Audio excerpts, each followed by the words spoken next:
You can now find all of C-SPAN's nonfiction-focused podcasts in one place, the C-SPAN Bookshelf feed. Follow now, and you'll get all of C-SPAN's podcasts that are nonfiction book-related every week. I'm Shannon. And I'm Rachel. And as part of the podcast team here at C-SPAN, we wanted to make it easy for our nonfiction book lovers to access all of our offerings in one place. Hear from authors like Kidada Williams on her book, I Saw Death Coming, Joan Biskupic and her latest, 9 Black Robes, or Neil King, who shared his walking journey from D.C. to New York City in his book, American Ramble. Featured programs will include Book Notes Plus, Q&A, Afterwards, and About Books. You can follow the C-SPAN Bookshelf feed wherever you get your podcasts.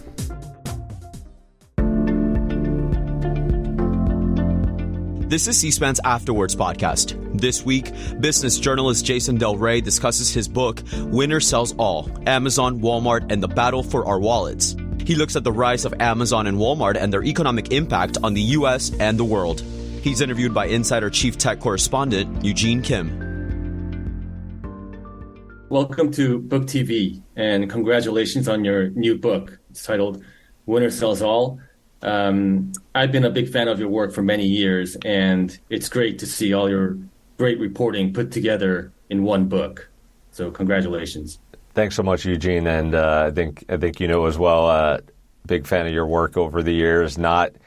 Amazon is not an easy company to cover, and so for fellow reporters who do it really well for a long period of time, I just have the utmost respect, and you're at the top of that list. So thrilled to chat with you today about this. Great, thanks. So to start off, I wanted to ask about the title of your book, Winner Sells All. What did you try to convey there? It seems to reflect, both Amazon and Walmart, they want to sell everything, but at the same time, the conclusion of your book seems to imply that there's going to be many winners at the same time. So what's kind of your thought there? Sure. So I think what I was trying to get at with the Winner Sells All title is there was a period of time where specifically inside of Walmart, there were some leaders who felt if they did not finally sort of get their act together in online retail, so they had, as we might get into, for many, many years, had fits and starts of paying a lot of attention to e-commerce and investing. And then, but really it was a sideshow, a distraction for the company. And there came a certain point where Amazon was growing so quickly, creating so much, gaining so much market share in e-commerce that Walmart did feel there could be a day in the future when Amazon is essentially the only winner in e-commerce, whether that's 80%, 90%, 100% market share, or some very large number, unless Walmart acted in a big way. And you're right. I end the book without giving away too much yet, saying that we might not be in a great position as a society if there's only one. I think we know that. But even these two Goliaths going head-to-head, their competition is probably not enough to bring about all the positive changes that we'd hope would come with innovation over time. And so maybe we'll be talking about another company 20 years from now that does things better with respect to labor relations and consumer attention and also environmental impact. Right. And I'm also curious about the timing of the book. This rivalry competition has been going on for years. Was there any particular reason you decided to publish this now, or any reason why the viewers have to care about this now? Sure. So I think there's a couple of reasons. I started working on the book in a proposal for the book actually in 2019, signed a deal in 2020, a few months after the pandemic began. At that time, e-commerce had become, online shopping had become, not just a convenience, but for many, many people, a necessity. And so Walmart was sort of forced after many years of, again, treating online shopping as a sideshow, not really connecting their online business to their stores as much as they could have and as much as Amazon feared they would. Walmart was forced to, if they wanted to keep their customers and gain customers, to really invest heavily in this space. So that was part of the timing and the impetus that my agent and I actually sort of rushed out the proposal a little ahead of where we would have liked because of the pandemic and all the focus on how important e-commerce was. It was a lifeline for many people. Also, there have been many great books written about Amazon. We both know the journalist Brad Stone, who has written 2 of them. But Walmart, despite their size, despite their power and influence, there really hadn't been a big, important book written about them since about 2006, a book called The Walmart Effect. And that book actually, if I'm not mistaken, did not mention Amazon once in it because of the timing of it. And so Walmart has gone through this classic case of the innovator's dilemma as they've tried to figure out online retail and catch up to Amazon in some ways. And I just thought it was a really undercovered story. The tenure of the CEO, Doug McMillon, who has tried to lead this reinvention, has been covered day to day in news publications by some great journalists, but not in a deep, thorough way. And each company influences each other's strategies so much over time that I just thought it was a story that hadn't been told. And as the 2 biggest employers in this country with so much influence, now was the time. Yeah, I agree. There's not that many good books about Walmart. I think the only book I read was the biography by Walmart's founder. Right. Yep. But so your book really does a great job of really capturing the latest on Walmart. I'd like to talk a little bit about the opening scene of the first chapter. It's really a fascinating scene where this guy named Robert Davis meets with Walmart's then CEO. I think his name is David Glass. Correct. He practically puts his job on the line to convince the CEO that Walmart has to push harder on e-commerce. And then, the story gets really complicated. But can you kind of get into that a little bit? And, would history be different if his pitch went a different way? Any thoughts on that? Yeah. So, it's one of my favorite anecdotes in the book. And, even covering Walmart and Amazon over time, I'd kind of been under the impression that Walmart, just kind of in the earliest years in the 90s, just kind of missed the boat on e-commerce, wasn't paying enough attention. And what I found after a lot of reporting and some very helpful former Walmart execs pointing me in the right direction, I found there were people inside of Walmart who saw the promise of e-commerce, were actually, leading some very small initiatives at Walmart as Amazon was just getting started, selling goods through, a Walmart website. I think Sam's Club had an early website. Sam's Club is owned by Walmart as well. And, this employee, Robert Davis, big champion of the Walmart company, had been there a while already, I think about a decade, and imagined he would spend the rest of his career there. 1998, summer of 1998, that's the time of the scene. And yes, he walks into the office of David Glass, who was the then CEO. Walmart had and still says they do have an open door policy. So walks in, asks to meet with David, and is explaining, we have this small team experimenting with e-commerce, but really I need all the other divisions to know from you, the CEO, that we are committed to this new sales channel, essentially. That if I go to the warehousing division or the trucking division and tell them I want to put Walmart.com stickers on the side of all these trucks that crisscross the country, that they won't laugh in my face, essentially. And, David Glass, who was a smart, longtime leader of that company, he said, Robert, this this online thing, it may be cool and new, but I don't think it'll ever be bigger than the sales of one of our Sam's Club stores. And so Robert Davis had a decision to make. He had colleagues who had left for Amazon and were trying to get him to join. And he had to decide, do I stay at this company I love but that isn't seeing the future? Or do I, take a chance, take a pay cut, move my life, my family from Arkansas to Seattle and go on a new adventure? And that is the path he chose. And your question was also, would things be differently? Listen, Walmart had the connections, the product selection, the logistics might, the trucks to really, be a huge player early on if they put all their effort behind it.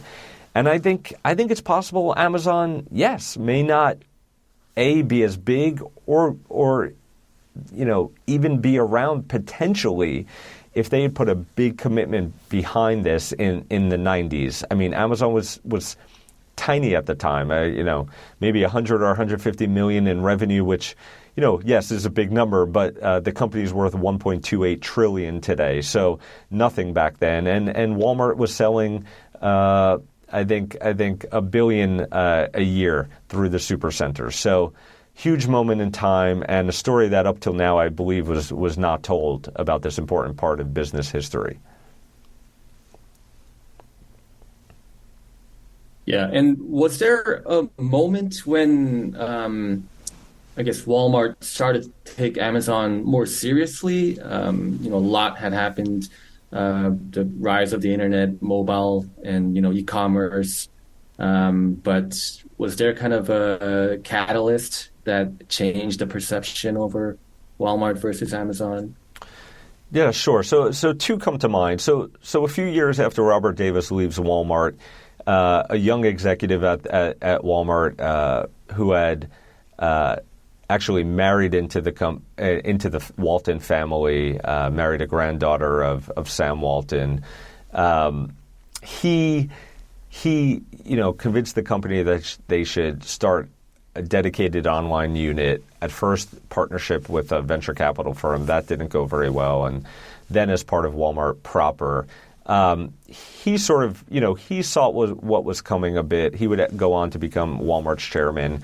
And so that was an inflection point where they at least were investing a bit.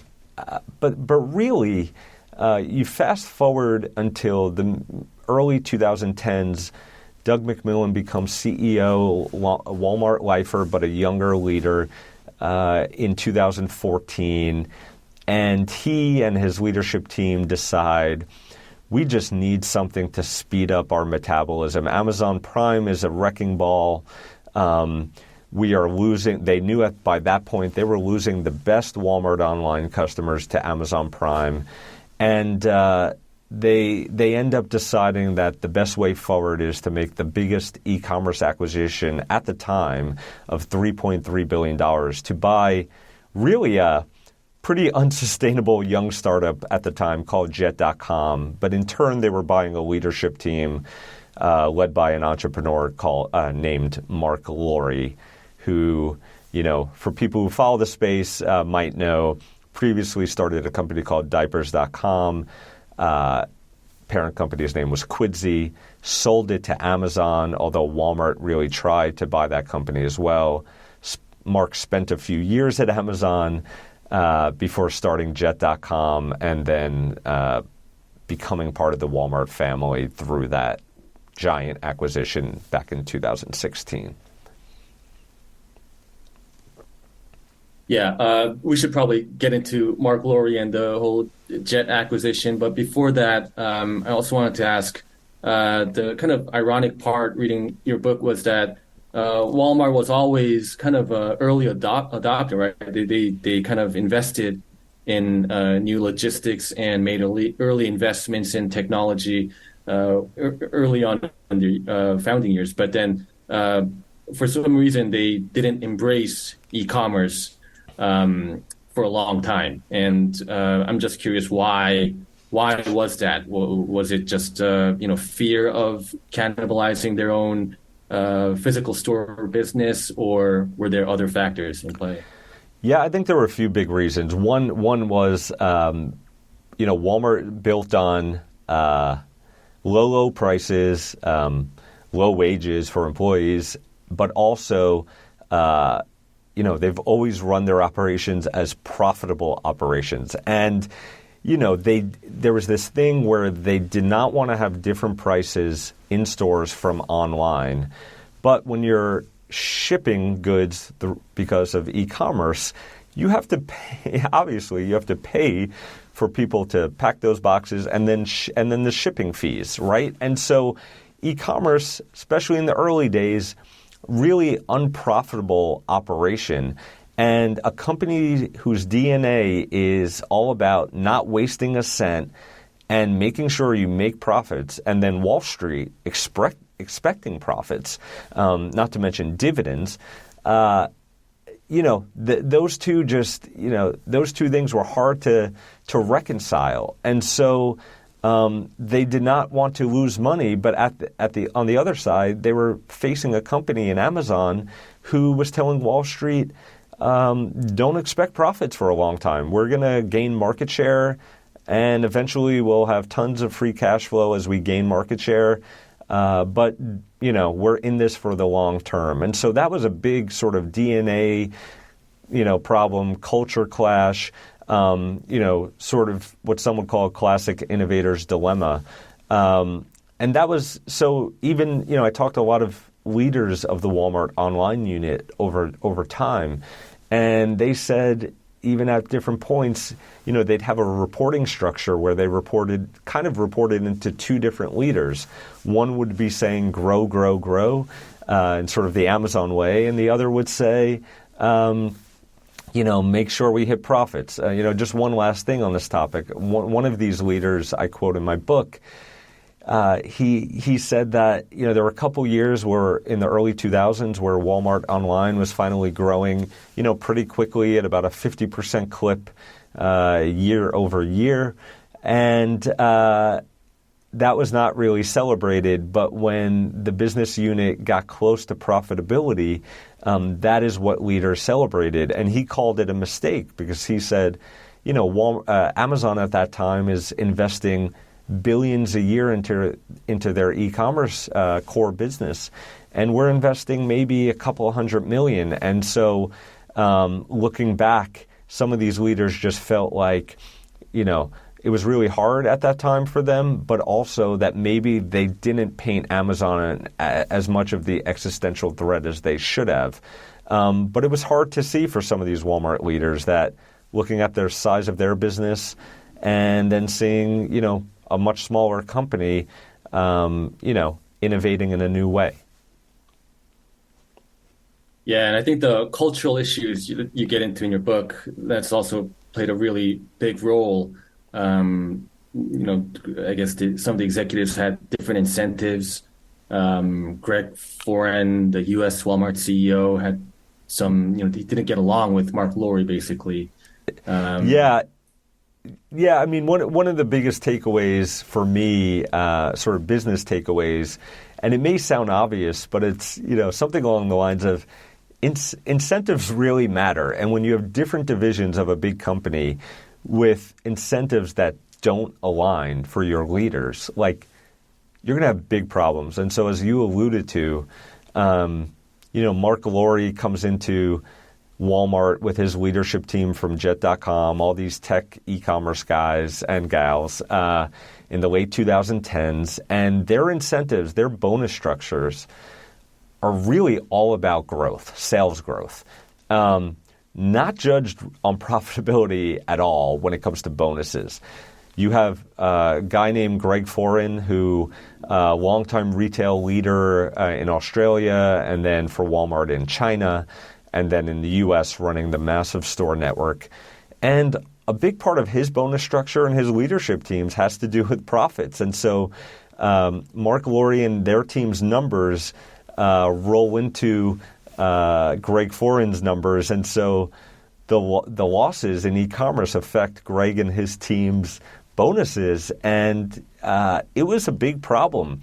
I have some anecdotes where Greg Foran is quipping to colleagues that Mark Lurie's the $3 billion man, and he must be a long-lost Walton relative for how much stock Walmart gave him as part of the acquisition. And Mark, to be fair, didn't really help the cause much. He once made a joke in public that Greg makes all the money and I spend it all. And just at a company like Walmart, based so much on frugality and low prices and profits, that just was never going to go over well.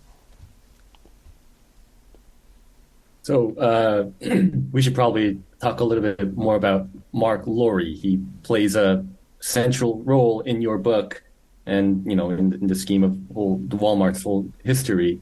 He was a kind of central figure. Who is this guy? Why is he important? Just Sure. Tell me more about it. Yeah. So today, people, non-business audience may know him best if you're a sports fan, as he's now a co-owner of the Minnesota Timberwolves basketball franchise, along with Alex Rodriguez, the former baseball star.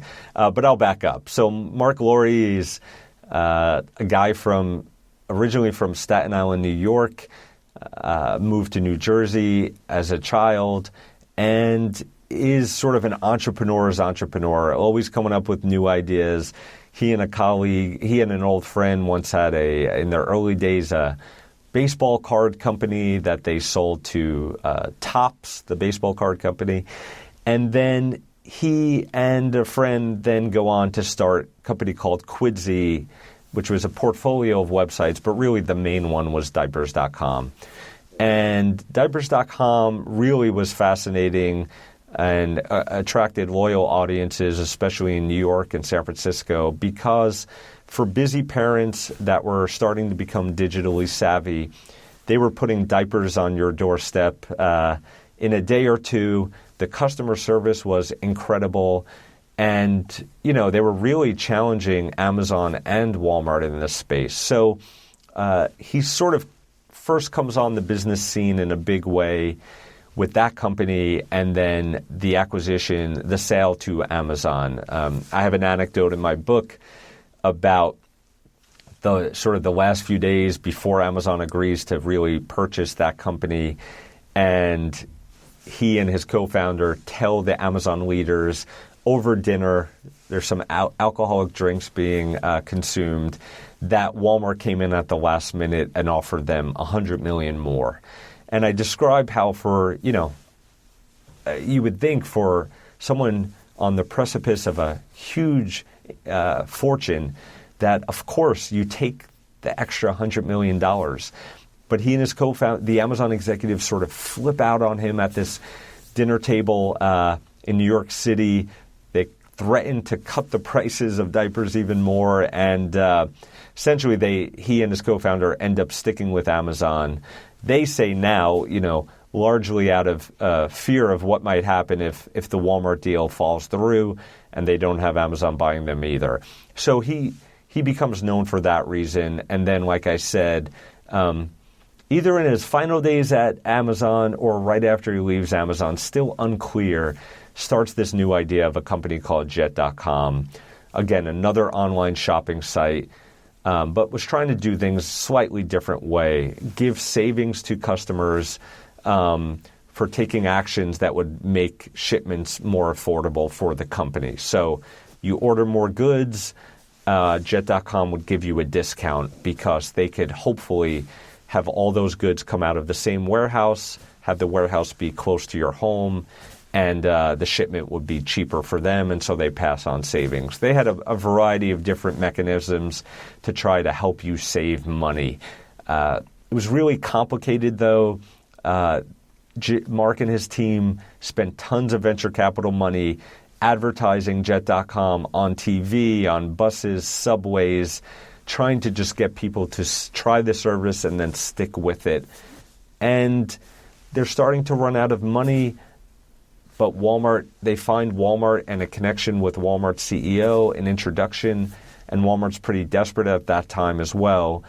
And so they find this marriage, and Mark goes to spend 4 or 5 years at Walmart, which we've alluded to, and he gets sort of carte blanche, an open checkbook initially at least, to reinvent Walmart's digital operation as he sees fit. It does not all go well. We could talk about that.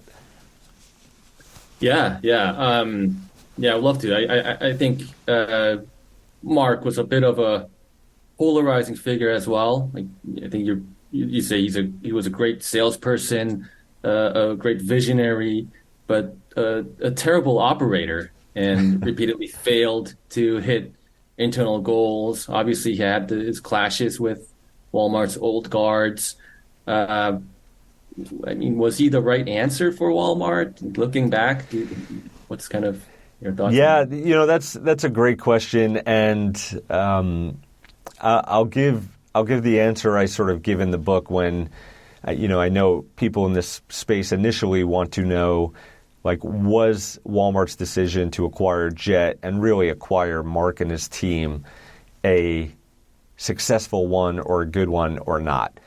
My answer is it depends on what your definition of success is, right? So if success is changing the narrative of Walmart, once considered sort of a total digital laggard, a company that was to some consumers backward in some ways, he was successful. If it was speeding up just the metabolism of the digital transformation at Walmart, if it was, trying a lot of new things and just showing customers that we're gonna try to meet you online, how you want to be met, how you want to be served, I think he was successful. And the last part, I think in technology circles, I think there are now executives and talented technology leaders who never would have taken a call from a Walmart recruiter before that in the last few years did, because, again, the reputation and narrative have changed.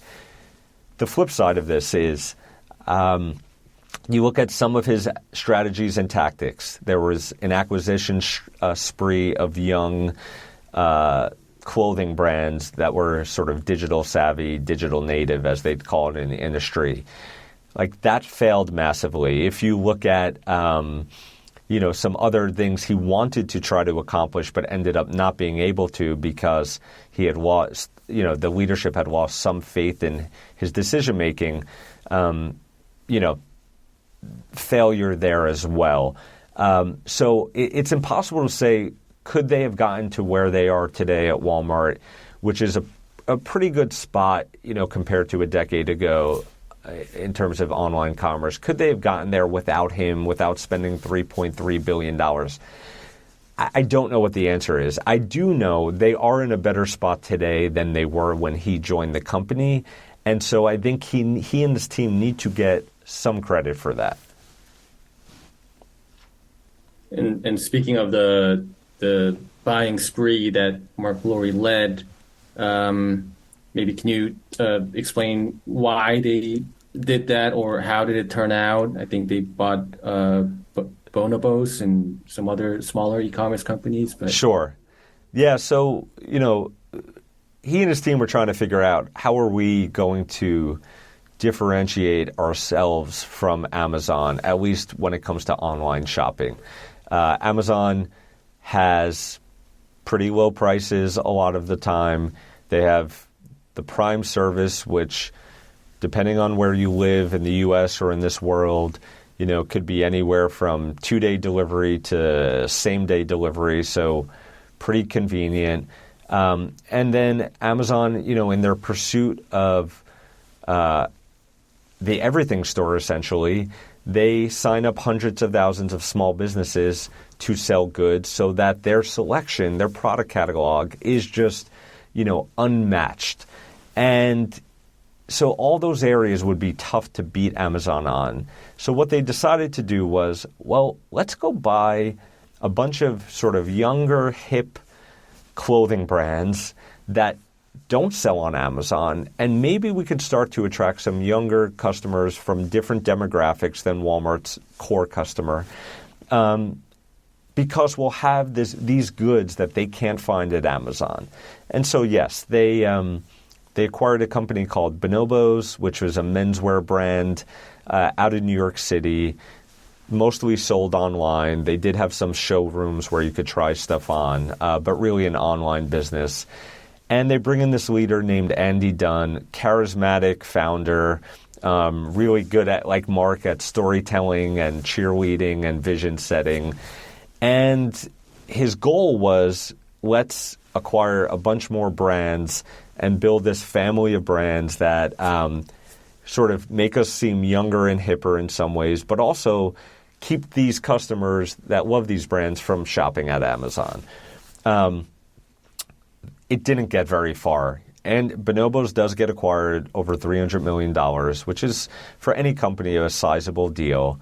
And then they try to acquire more companies. And Walmart's old guard is looking at the fact that this leadership team is having trouble turning a profit to begin with, and then looking at these young startups and the valuations that investors have given these young startups that Mark and team want to buy, and saying, these startups don't make money. They're like, yes, they grow fast, but they're not profitable. And we already know we're having a problem with that internally. Why are we going to add more of these problems to our Walmart family? And so Andy and Mark, and they're only able to acquire one more of these brands. The name is Eloquii. It's a plus-size women's fashion company, mostly online as well. $100 million deal.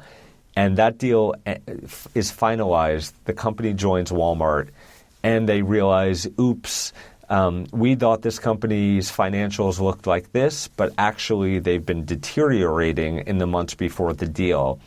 And we didn't really know that. Just was a very bad look for the Jet, leadership team, Andy Dunn, who was running this operation. And at that point, I learned while reporting the book, the acquisition strategy was sort of killed. Mark just stopped fighting for it. He knew the Walmart leadership team down in their home office of Bentonville, Arkansas, was not going to approve any other big deals, and it all just sort of dies on the vine. And another important executive on the Walmart side is current CEO Doug McMillon. I think you describe him as he's not really a natural risk taker, and he also has other priorities besides e-commerce, like overseas expansion or Sam's Club. So is he? What's his kind of reputation, or how would you characterize him? Is he the right person for this job, or any thoughts? Yeah. So it's amazing. Doug McMillon he's been CEO of Walmart since 2014. By revenue, the biggest retailer still. So much power across, the United States. It's somewhat on the coast, but really all across Middle America. And so he is super powerful, super important figure. And yet I just found I hadn't read that much about him over the years. There's a profile in Fortune magazine way back in, I think, 2015 maybe. But in terms of really knowing who this person was, the coverage is just not that deep. And I think Walmart partly liked it that way. So I wrote a whole chapter about him in the book. I went down and spent about an hour and a half interviewing him in the same office that Sam Walton once worked out of in Bentonville, Arkansas. And I could tell you a few things about him as a leader. One is he did grow up inside the company. So it seems like they were grooming him for the job from his early 30s maybe. They put him to run Sam's Club, then at some point Walmart International, trying to get him all this different experience. Another is the Walmart leaders of sort of yesteryear saw him in his early 40s at the time as someone who was more modern, someone who understood technology. He talks about back in the day being one of the earliest buyers of, I think, Palm Pilot or another type of early personal gadget. and someone who could really lead a transformation and get buy-in because he knew what he was talking about, but also he had been at the company a long time. He's sort of, I think the chapter title is Hometown Boy. Like, he was the hometown boy, but one who had seen a bit of the world and liked technology. He's had a really tough job, though. I don't feel bad for him. He makes over $20 million a year. Like, he is doing okay. But, Walmart is just a massive operation that was set in his ways. And so, like I alluded to, the Jet deal and the Marc Lore acquisition, it was a bit of a Hail Mary. And I think they had to do something, and I think it was, I think it makes sense that they felt like they needed to make sort of what was then a desperate play. He still has a lot of fans inside the company, but he's trying to do a lot of different things, as you alluded to. I read a chapter about healthcare, both companies getting into healthcare, something he really wants the Walton family really wants Walmart to play a bigger role in. Also, he does have to worry about the store sales and keeping those leaders happy, the international business. India is a huge, massive opportunity for both companies, and Walmart has spent a lot there. So I think he is seen as a good leader, a good champion of the company. People call him a world-class orator. I think someone compared him to early years Obama level. And so what actually employees want, they want him out there even more. There's a lot of talk still inside the company, frustrating to a lot of people, about what would Sam Walton do? What would Sam do? And, people would just love for Doug to be even more of the face of the company because he is a beloved leader there. Yeah, the whole anecdote about what would Sam do, that kind of reminded me of how Jeff Bezos remains a big presence at Amazon, even though he's no longer the CEO.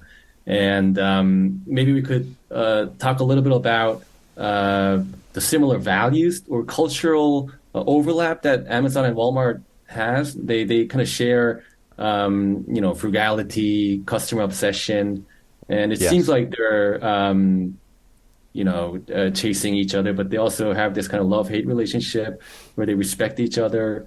Can you talk a little bit about that? Sure. Dynamic? Yeah. So especially in the early years of Amazon, I think there was a lot of respect for what Walmart had built. Jeff Bezos and his team, they did borrow, beyond hiring some key Walmart executives in the early days, they also did borrow some sort of company values, or what Amazon calls leadership principles. So frugality was one of them. Like, essentially, we should be operating our business, internally in the most cost-effective way. Amazon sort of stands apart, as you know, from other Silicon Valley tech companies in that there are no, luxurious free lunches or dry cleaning on campus or, anything like that. So frugality was one. Another is bias for action, essentially meaning let's not wait, till we're 100% sure we've made the right decision. Let's not wait 6 months to try this new initiative because we don't quite know if we've got it completely right. It's this idea that let's make an informed decision as best we can with the information we have, and then move quickly. And so Amazon famously in business circles has something called two pizza teams, essentially these autonomous teams with people from different parts of the company working together on a new project or new idea without interference from other divisions. And I learned in reporting the book, some of that idea actually comes from the way Walmart used to operate. They had something called strategy teams, and a Walmart leader named Rick Dalzell, who's a smaller character in this book, he brings some of that idea to Jeff Bezos. So a lot of respect there, consumer focus, trying to keep prices low, but over time we've also found And then Walmart goes ahead in recent years and hires a ton of people from Amazon into logistics and warehouses. That said, Amazon CEO is now Andy Jassy, longtime Amazonian. And, I have some reporting in the book where he looks at Walmart and he thinks they're sort of, in some ways as big and bad as Amazon, and he can't understand. He's talking to his internal leaders. Why is the government not focused their scrutiny on Walmart? They have more revenue than us. They have more physical retail market share than us, and so there is at points begrudging respect, but there's also this real thing that they are still a core enemy of ours, and not understanding why they no longer get the level of scrutiny that Amazon's now facing. Yeah, so maybe we should move on to Amazon's side of the story. And I really liked your intro where you talk about your brief encounter with Jeff Bezos, and where you ask about his outfit. His answer was very interesting. That it kind of captures what Amazon is trying to do in the retail world, basically applying new technology on in a very old retail market. Can you talk a little bit about that? Sure. So so my prologue starts with an anecdote. I meet Jeff backstage at a tech conference where he was speaking, and I knew I only had a moment or two. As you know, Eugene, there are if Jeff or an Amazon leader is anywhere, there are a group of PR leaders, publicity, communications professionals not far behind. So this was not a planned encounter. So I tried to get his attention. He had recently said in a magazine feature that he was very interested in Amazon's then new business of selling their own clothing, their own line of clothing. So I think it's a smart idea to ask him what he's wearing, if he's wearing any Amazon branded clothing. He didn't really get the connection. He walks away, but he does come back, and he talks about this idea that, sort of old school retail stylist and personalization was based on one person's opinion. What if you melded the best of what a human can do in this space with what algorithms could do in personalizing a shopping experience? And I thought that encounter was interesting and sort of emblematic of what Amazon had become or tried to be in a few ways. One was this idea of technology and what humans do best, and melding that together to create a better outcome, a better experience, is something that Amazon and Bezos has cared about for a long time. But the other thing was the way he reacted and his PR professional reacted also just told me, they were not happy that I had found him and was speaking to him, and that they really didn't want to have sort of any tough conversations really with people who might report on or just have criticisms of the company. And it reminded me that Walmart was once very much this way, until a point in their history where they went on this sort of, maybe self-serving listening tour of their critics. And Amazon is just, you know this well, Eugene, never quite wants to even acknowledge that the negative outcomes of some of their actions. And so it was a fun scene and a fun encounter, but I also thought it spoke to what Amazon had become and some lessons they hadn't yet learned from Walmart. And but reading your book, it felt like Amazon was always a step ahead of Walmart. The Quidsi acquisition, beating Walmart to get PillPack. A healthcare right. Online pharmacy. Right, and even buying Whole Foods on the same day, Walmart bought Bonobos, which was supposed to be a major event for Walmart. Correct.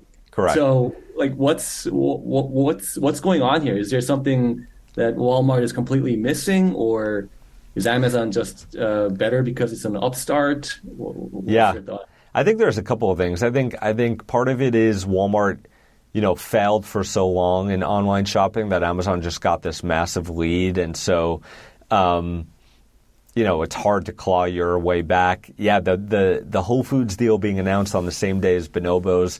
I had one executive tell me, I think he said, "Man, my heart sank." Amazon was playing chess, and it was clear we were playing checkers. So that was a reality, but I think it also was about risk taking. You alluded to this in my interview with Doug McMillon.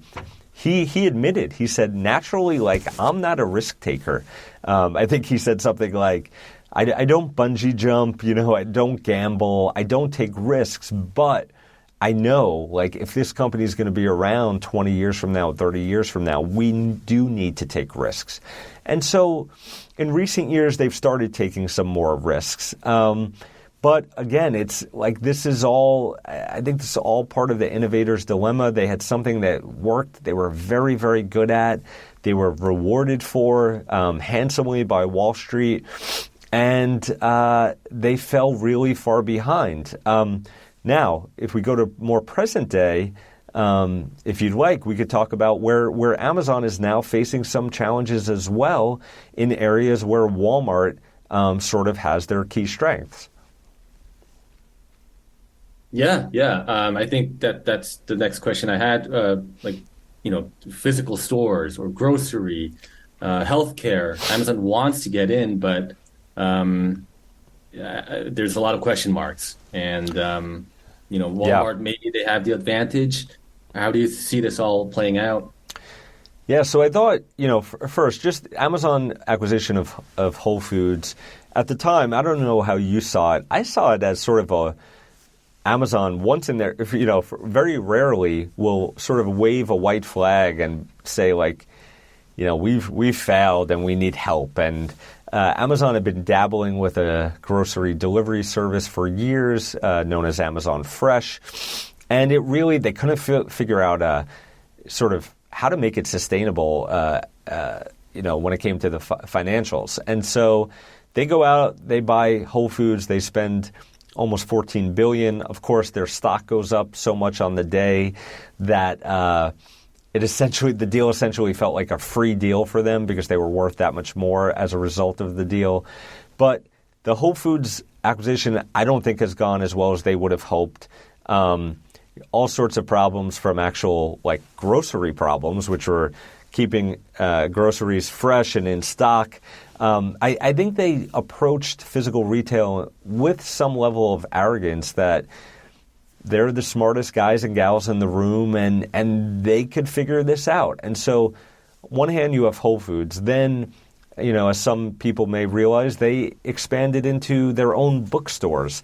They opened up also, and still have, though they've paused the expansion, Amazon Fresh grocery stores, which are supposed to be a little down market from Whole Foods, more of a mass grocer with mass products, brands like Doritos and Coca-Cola and stuff you may not find in Whole Foods. And they thought, well, like we discussed with Jeff Bezos, we'll add some technology to some of these stores.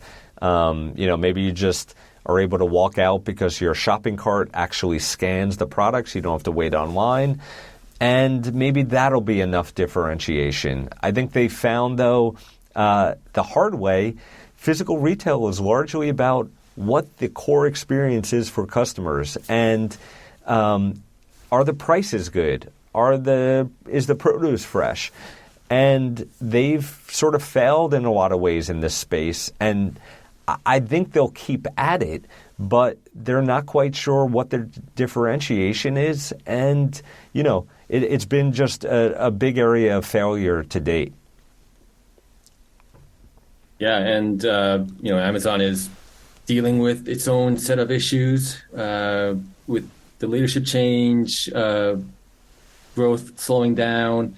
You get into the labor issues as well. Is Amazon at risk right now, or is now an opportunity for Walmart to really make a run at winning more market share? I think this is absolutely an inflection point in Amazon's history. You cited all sorts of issues. There are the labor issues. There was a one union victory in New York City. We'll see what happens with that. The Teamsters Union is going at Amazon hard as well. Then you have layoffs, cost-cutting by the new CEO, Andy Jassy. I think there was some undisciplined spending toward Jeff Bezos' last few years as CEO.